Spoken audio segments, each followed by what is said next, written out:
Welcome back, guys, to another video brought to you by your one and only Literary Pharaoh. I know it's a Saturday.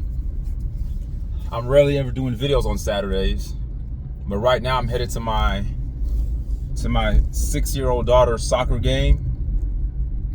Played Little League soccer game, and we're taking two separate vehicles because my wife is ahead of me right now. When we get done at the game, she's gonna be heading to her mom's house to get her hair retightened.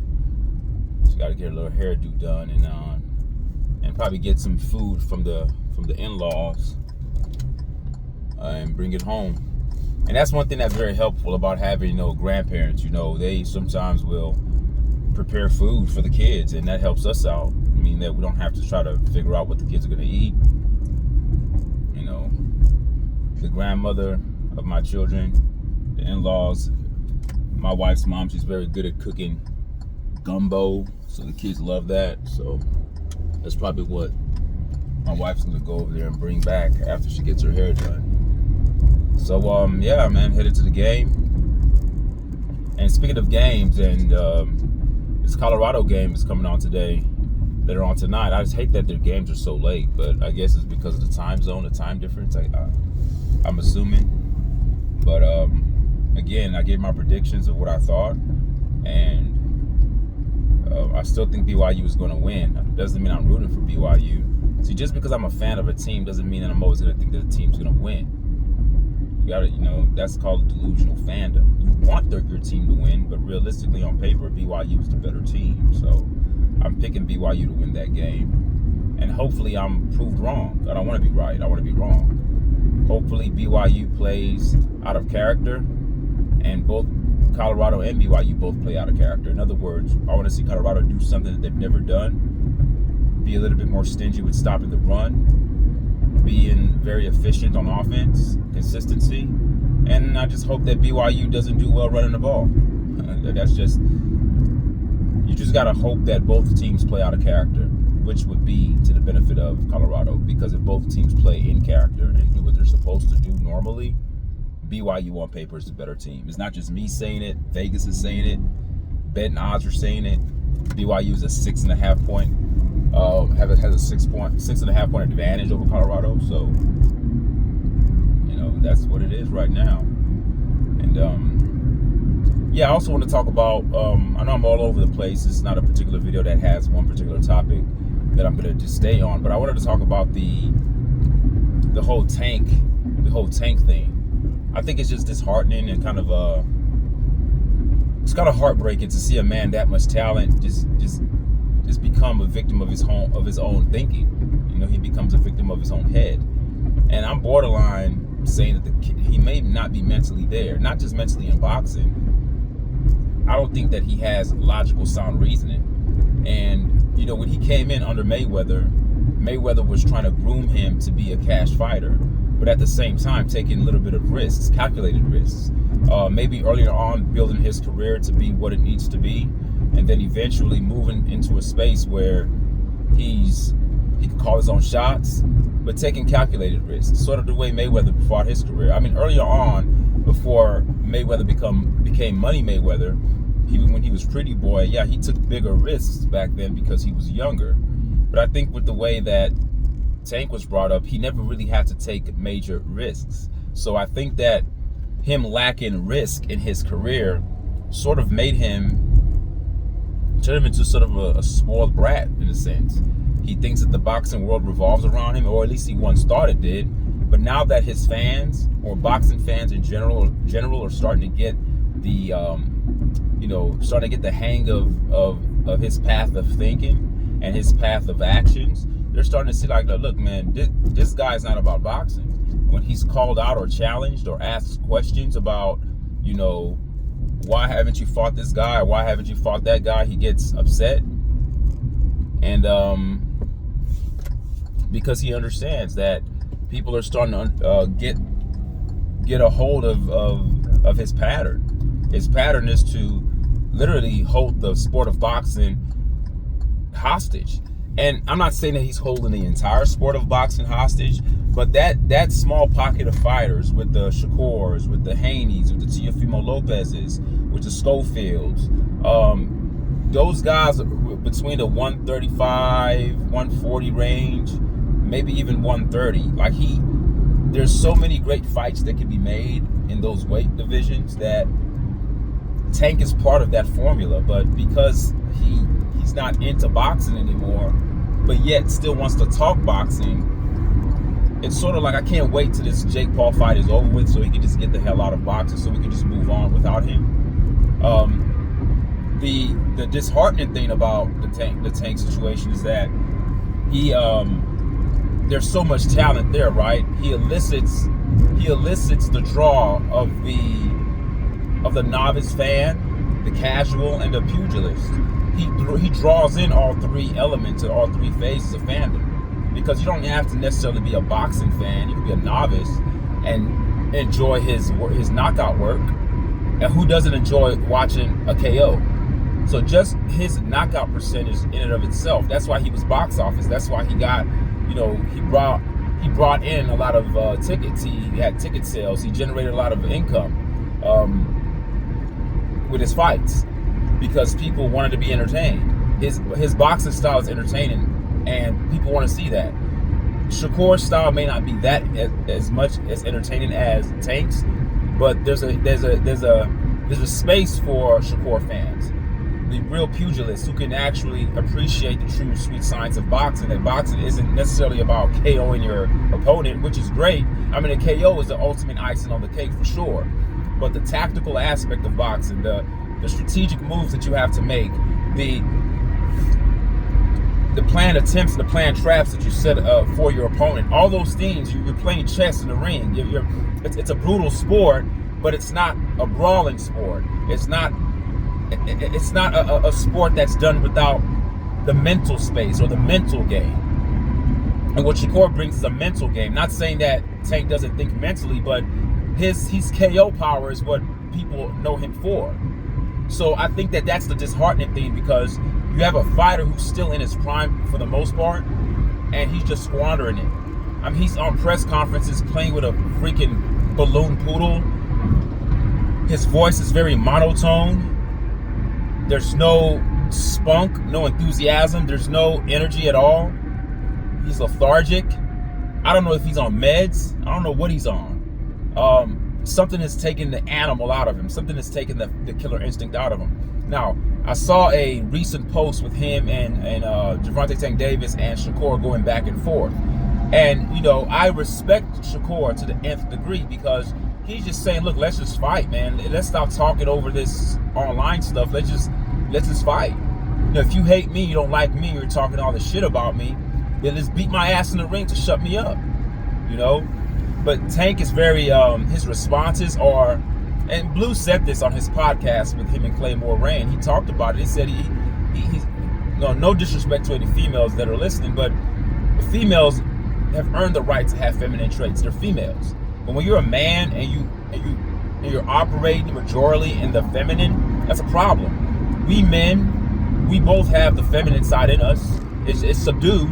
But we don't ever want to be known for our feminine side because we're masculine, we're male, we have testosterone. So there's a degree of femininity in the makeup of a man because we all have it in us. But when your theme and your overall actions are categorized by feminine traits, and that's a problem. And that's what Tank does. His responses, he gets very moody. If you ask him any questions that tries to challenge his legacy or challenge his greatness, he starts saying, what has he done? What has Shakur done? Why y'all talking about him? It turns me off. To me, I just can't wait for the Jake Paul fight to be just done. And people are talking about, if he knocks out Jake Paul, he'll be the savior. People are gonna look at him as a hero. I looked at Showbiz the Adult. He had a podcast. He talked about that. He said, if this guy knocks out Jake Paul, which is not gonna happen, he's not gonna knock out Jake Paul. Jake Paul's reach is longer than his. Jake Paul is gonna keep distance. You can even look at the press conference when they kind of both shoved each other, and but Tank Davis stepped forward. He stepped towards Jake Paul, and you saw Jake Paul just retreat, get on his back foot. So there's not going to be a knockout on this fight.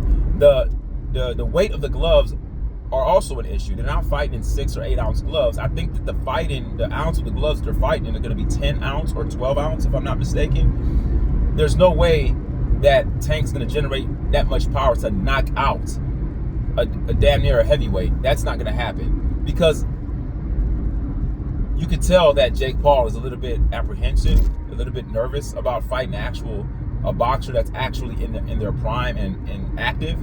I think the couple of fighters, or the couple of real boxers that Jake Paul has fought, Julio Cesar Chavez Jr. and Tyson Fury, I think that was his name, something Fury, John Fury, I don't know, his name was something Fury. Those guys weren't that good. Julio Cesar Chavez Jr. hasn't really, he's been out of boxing. Like, yeah, he's been a professional, but I don't count him. He's not active. He's not challenging to be a champion. He's not somebody that Jake Paul beating makes me feel like, oh, okay, he's the up and coming. I think that also Julio Cesar Chavez Jr. was pulling punches as well. Tyson doesn't count. He's old as shit. So I don't count those fights. I don't count those fights. I think this is the first time that Jake Paul's actually fighting a real boxer. But then again, the question I want to pose to you guys is that, can we actually categorize Tank as a real boxer? I mean, yeah, we can say that technically, because he's a boxer. He has a record. He's a professional. We understand that. If you type up Tank Davis's name on the internet, you're going to see professional boxer. But what I'm saying, when I talk about boxing, I'm talking about the mentality, the psychology behind the craft of boxing, the psychology behind the act of boxing. Like, is he truly a boxer in mind state? Is his mindset set to be a boxer? And if you've mentally checked out, I can't call you a boxer. If you're all about prize fighting and exhibition and circus fights, then I can't really truly call you a boxer. Can you imagine if Bud Crawford or somebody like Shushu Carrington or somebody like Norman or somebody like Haney decides to start doing exhibition fights? I totally lose respect for those guys. And if you have a mindset set to that, I don't have a problem with that. But just don't put yourself in the lane of thinking that you're going to get the approval from pugilists. We're going to just know you for what you are. And if you're about the money, get your bread by all means necessary. I'm not against anybody getting money. Damn, we all need it. I need more money. Everybody can take a couple of dollars here or there. That's not my issue. My issue is that when you're in the sport, when you're in that space, and you get antagonized, you get angry at people that are asking you questions about being a professional boxer, and that's where you hail from. Your foundation started with you being a professional boxer. You didn't start as an exhibition boxer just fighting YouTubers or fighting random people.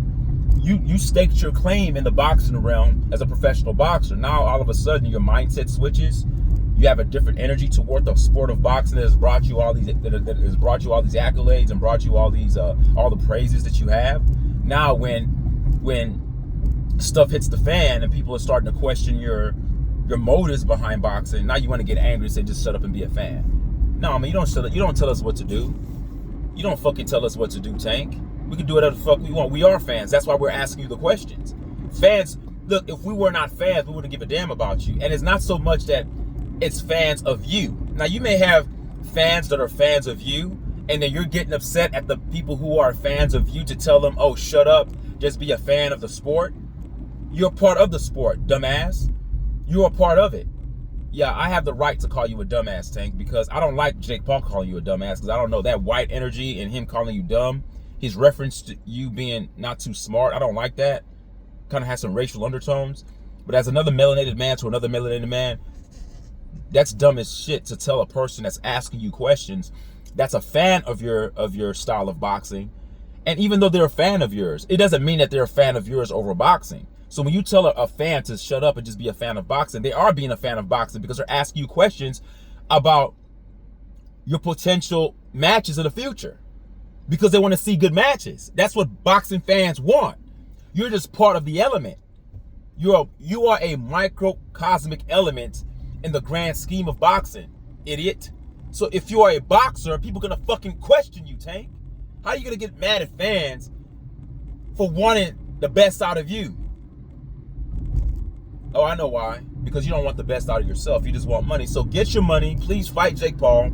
That fight can't come any sooner.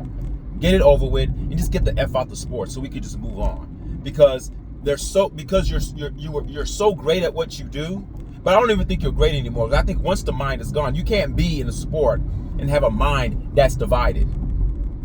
You know, you can't. You got to have your undivided attention geared towards boxing. Your attention can't be split. You can't straddle the fence. You can't be lukewarm. You can't be indecisive. You can't just be all about the money. Yes, you can be all about the money, but you also have to be all about the legacy. And the legacy and the money, they're intertwined. They go hand in hand. You get the legacy, the money comes. Either it comes now or it can come later. You can make a name for yourself, and when you're done with boxing, you could be in movies, you can be in commercials, you can have things that are named after you. You can go into branding. You can open up a boxing gym because you have the legacy. Your name will carry on to your children's children. The Tank Davis Foundation. I'm just making up stuff. If your name is solidified, but you keep chasing money, you're a clown, because the money will come and go, but your legacy will be done. And then once you've gotten the millions and you do what the fuck you want to do with your money, people are going to know you for what you've accomplished or what you did not accomplish in the sport. Because your story is going to come to a tragic end. I say tragic because the greatness in your potential was up here, but you stopped here. And that gap, that chasm, that radical difference in the potential that you had and where you stopped, that's going to be your curse until the day you're gone off this planet. You're not going to be mentioned with anybody, and you're going to want to come out and defend yourself, but no one's going to want to give a fuck, because everyone is going to go back in history and see all the times that people wanted to fight you and you gave excuses. You didn't fight Lamont Roach. You didn't rematch him. But I guess that was a harder fight than you thought. You took a knee and wiped your eyes. Like, mentally, there's something not right with that guy. And you can't immerse yourself in the realm of boxing with a weak mindset. He's afraid to lose. When you're afraid to lose and you want to keep your O, you are already defeated, because you're predicating your actions off of the negative. Why not say I want to be great and prove my greatness? Like Bud did. I'm going to jump 3 weight classes to fight somebody that I know is difficult, but that I think and I know that I can beat. Like, have that type of mindset. Have your mind fixed on that, operating off the positive. Not, oh, y'all want to see me lose. Y'all are jealous of me. 1 minute y'all are for me. 1 minute y'all are not for me. Sounds very feminine. It's not a manly trait. That probably speaks to why he gets into it with his baby mother, because if you have 2 women in a household, they're going to be both catty. They're going to fight each other, and that's what he brings to the table. He brings that feminine trait to the table. He brings it out in press conferences. His demeanor, his responses are very emotional. They lack logic, very impulsive. And it's unfortunate, but I'm over the Tank thing. The fight just needs to happen, and he just needs to get the hell out of boxing and stop. They just need to strip him, take away his belt. Like, I don't know what can't hold a division hostage. Like, what are you doing? Like, you know? But it's gonna just take some time for the conditioning of the minds of the people to get to a point where they're just tired of him. Some people have came to it quicker than others, like people like Blue Blood Sports, people like Claymore Rain. There are others out there too that have their boxing channels that have come to the point where they're just done with him. But there are some that are still diehard fans, giving him all the excuses. Oh, it's about the business. Oh, it's not about that. Oh, he's not afraid. It came out of his own damn mouth, not verbatim, but he said it. Like, he tells on himself because he's so impulsive. He doesn't think. When they ask him questions about why don't you fight Shakur or fight so-and-so, he'll say, y'all just want to see me lose. No, it's not about you. We want to see great matches. And if you happen to lose, you lose. But if you happen to win, you can also win. You also have the ability to win. You know that, right? Fighting these guys is not an automatic loss. So what that tells me is that he lacks confidence. He doesn't believe in himself. He doesn't believe in his skill set. And then when him and Shakur were going back and forth on X, Tank mentioned something about, oh, you know what happened in our sparring session. I hurt you, or something like that. If you have to refer back to sparring as a way to get a leg up on somebody in a debate or in a conversation, then Tank, you have bigger issues than I thought. Well, if you are so confident that you can beat him, then fight him. But then he switches again. Gervonta Tank Davis says on the feed, on the X feed, he's like, oh, you just want to use my name to get more money. Then he's telling Shakur to get it out the mud, as if to say that I've got it out the mud, don't come up on my name. Nah, man, these guys have already passed you, you idiot. Right now, we're plateauing right now with Tank, and it's just a matter of time till we're done with him. Because if you're not fighting the fights that people want to see in this age where Turkey Al Sheikh has taken over boxing, because the matchups are here to be made, and if you're evading the matchups, then people are going to lose total respect for you. So it's not that people are trying to make a name off of you. It's a fight that people want to see. See, what Tank is doing, he's disconnected from the fans. It's all about him. Self-centered, selfish. So he's not even thinking about what the boxing world wants. It's about, oh, I'm the big name and you're trying to fight me to get a bigger name and get it out the mud. As if you got it out the mud. You worked with Floyd. You were born on second, third base, buddy. You started the game with a name behind you. And you were KOing people and performing very well. I grant you that. You earned that right. But this idea that you got it out the mud, get out of here. You fought fighters that had one particular style, not slick boxers that box. You fought people who were aggressive, who had the Mexican style boxing. You fought Cubans. There's a particular style that Tank Davis likes. Okay, he doesn't like the Shakurs. He doesn't like the tactical fighters who are very, very methodical with their approach. He doesn't like those type of boxers. He likes for you to just prod forward so he can set traps. And if he can't do that with you, he doesn't want to fight you. So if you want to be the best, you got to fight the best. And as long as